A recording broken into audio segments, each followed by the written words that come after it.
يهده الله فلا مضل له ومن يضلل فلا هادي له. أشهد أن لا إله إلا الله وأشهد أن محمدا عبده ورسوله. أما بعد فأعوذ بالله من الشيطان الرجيم. بسم الله الرحمن الرحيم.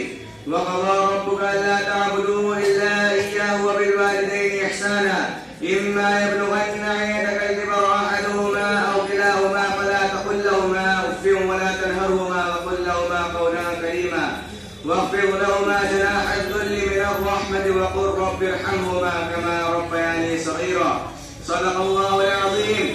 سبھی کچھ ہو رہا ہے اس ترقی کے زمانے میں، سبھی کچھ ہو رہا ہے اس ترقی کے زمانے میں، مگر یہ کیا غضب ہے آدمی انسان نہیں ہوتا. یاد رکھیں کہ نصیحت ہے، فرض ماں باپ کی اطاعت ہے. نہ کرو ان کو تم کبھی نہ خوش، ان کے قدموں کے نیچے جنت ہے. برادران اسلام، رب کائنات کا عظیم احسان کرم ہوا کہ مالک دو جہاں نے ہمیں اس کو نور اور بابرکت انجمن میں بیٹھنے کی توفیق دی. اللہ اس پروگرام کو قبولیت سے نوازے. اس متبرک محفل میں مجھے حقوق والدین پر خطاب کرنے کا موقع ملا ہے، اس لیے میں چند منٹ اسی عنوان پر گفتگو کروں گا. امید ہے کہ سنجیدگی کا ماحول برقرار رکھیں گے.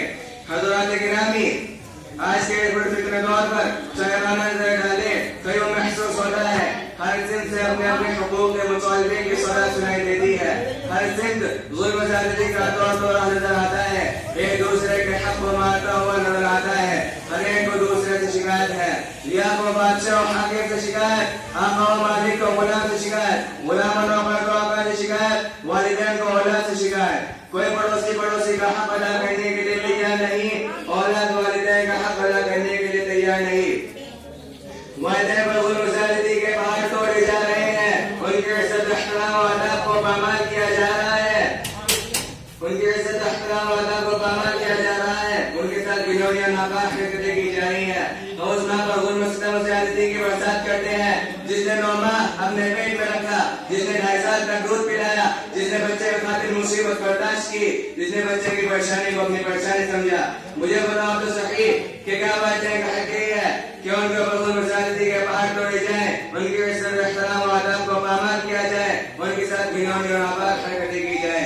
ہرگز نہیں، ہرگز نہیں. یہ والدین کا حق نہیں. یاد رکھے کیا اگر کوئی اپنے والدین کی عزت احترام کو پامال کرتا ہے، ان کے ساتھ گھناؤنی اور ناپاک حرکتیں کرتا ہے، تو وہ اپنا ٹھکانہ جہنم بنا دے. میں اپنی طرف سے نہیں کہتا، حدیث شریف میں موجود ہے.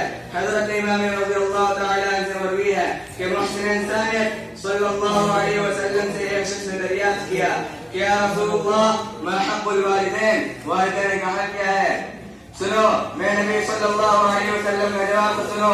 محبوب کبریا صلی اللہ علیہ وسلم نے فرمایا ہما جنت و نارک، وہی تیری جنت ہے وہی تیری جہنم.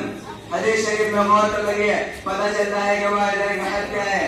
حدیث شریف کا مطلب یہ ہے کہ اگر تم اپنے والدین کی عزت و احترام کرو گے، ان کی فرما برداری کرو گے تو جنت کے حقدار بنو گے، اور اگر ان پر ظلم و زیادتی اور برا سلوک کرو گے تو اپنا ٹھکانہ جہنم بنائے. اللہ ہمیں کہنے سننے سے عمل کی توفیق عطا فرمائے. باقی دعوانا الحمدللہ رب العالمین.